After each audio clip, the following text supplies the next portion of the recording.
Logo após Marco Antônio oferecer uma coroa a César, um grupo no Senado começa a fazer planos. Muitos são veteranos dos exércitos de Pompeu, derrotados por César na Guerra Civil. Eles se auto-intitulam os Liberatores e acreditam que é seu destino salvar a República da tirania. Todos eles vêm das camadas mais altas da sociedade romana, a antiga rede de famílias dominantes.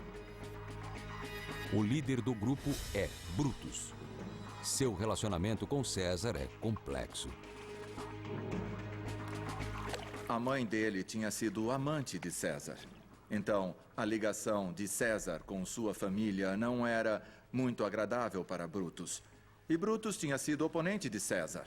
Brutus originalmente tinha lutado contra César na Guerra Civil. César havia adotado uma política deliberada de anistia em relação aos homens que lutaram contra ele. Não apenas poupando suas vidas, mas os perdoando em público. Os nobres viram a clemência de César e ficaram enojados. Eles desprezavam a ela e a si mesmos por terem aceitado a anistia. E acho que psicologicamente essa é uma das motivações dos conspiradores. Odeiam César porque ele foi bondoso com eles. Estes homens seguiam um código moral simples. Na guerra, deviam buscar a vitória ou a morte.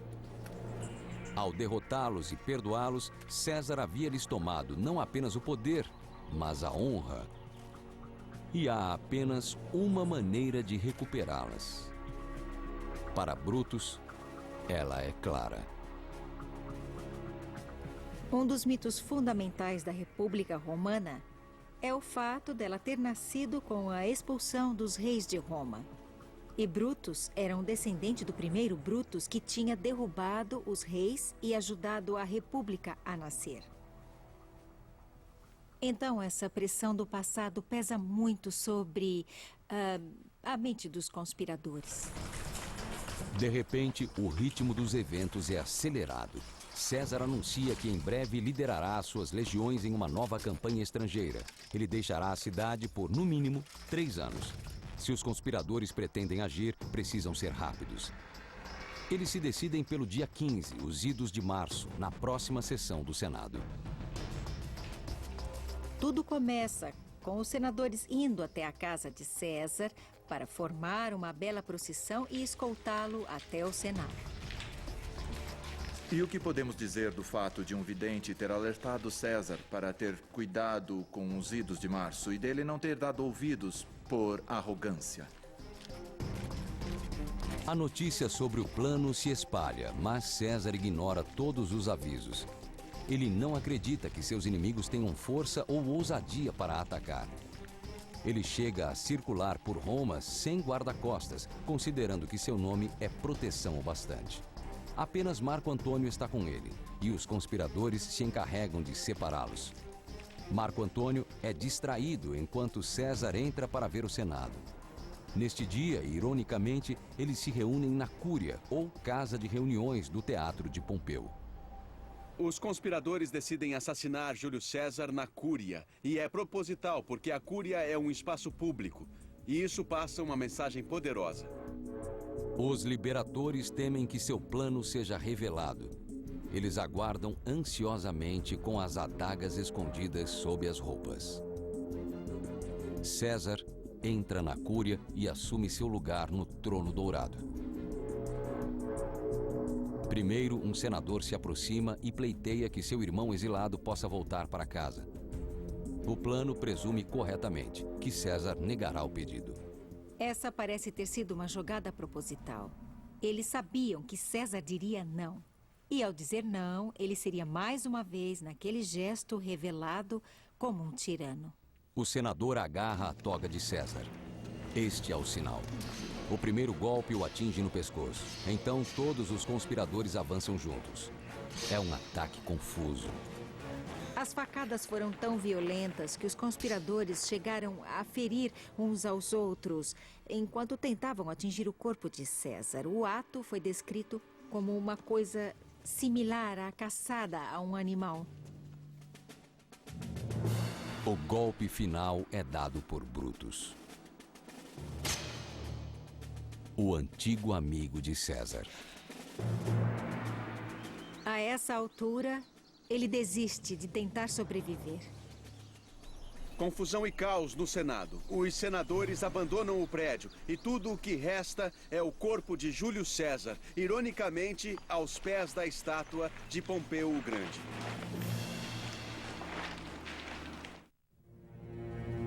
Com César morto, seus assassinos acreditam que a antiga república será restaurada. E todo o poder que César acumulou será devolvido às principais famílias de Roma. Esta será sua recompensa por livrar a cidade de um tirano. Eles acharam que existia um amplo apoio na cidade à ideia de que um pretendente a rei deveria ser abatido. Ficou óbvio que eles não tinham a sensibilidade de César para ler as vontades do povo. Eles estavam errados e César estava certo. O que acontece é que surge um apoio enorme, não aos libertadores, mas a César e seus herdeiros. O funeral ocorre no Fórum 3 dias após a morte de César. Seu sobrinho neto, Otaviano, é revelado como seu herdeiro. Ele une forças com Marco Antônio. Os herdeiros de Júlio César fizeram o possível para convencer o povo que a conspiração não fosse vista como um atentado realizado pelo bem maior do Estado, para o benefício do povo e para libertar o Estado, mas como um assassinato de um amigo. A população se revolta, vai às ruas contra os libertadores e queima suas casas. O resultado é mais uma guerra civil. E desta vez, nem Brutus nem seus amigos recebem clemência. Otaviano faz mais do que vingar a morte de César. Ele encoraja ativamente o culto que não demora a surgir. As pessoas começam a venerar Júlio César. Em meses, as pessoas tinham construído altares para ele. Em um ano, ele foi declarado um deus. O próprio César provavelmente não ligaria muito para isso. Ele se preocupava mais com o ganho político imediato. A posteridade não lhe importava muito. Mas ele teria aprovado a forma como seu filho adotivo, Otaviano, se transformou no filho do divino Júlio e lutou para chegar ao poder, tornando-se o primeiro imperador de Roma. Este pode ser considerado o maior tributo de Otaviano, concluir o trabalho que César havia começado. Em 27 a.C., ele é coroado imperador e se torna César Augusto. Ele inicia seu reinado e assume o nome de César, como filho de César, para garantir a lealdade das tropas de César. No fim, o que o Senado conseguiu foi matar César, para que um outro surgisse. O sucesso da República Romana foi construído pelas ações de grandes homens. Embora os cidadãos vivessem com o temor constante de que o excesso de poder pudesse corromper um deles, este era o paradoxo no coração da cidade-estado. E César nunca encontrou uma forma de resolvê-lo. Ele não conseguia enxergar além dos polos opostos da República e da monarquia. Mas Otaviano encontra uma terceira via.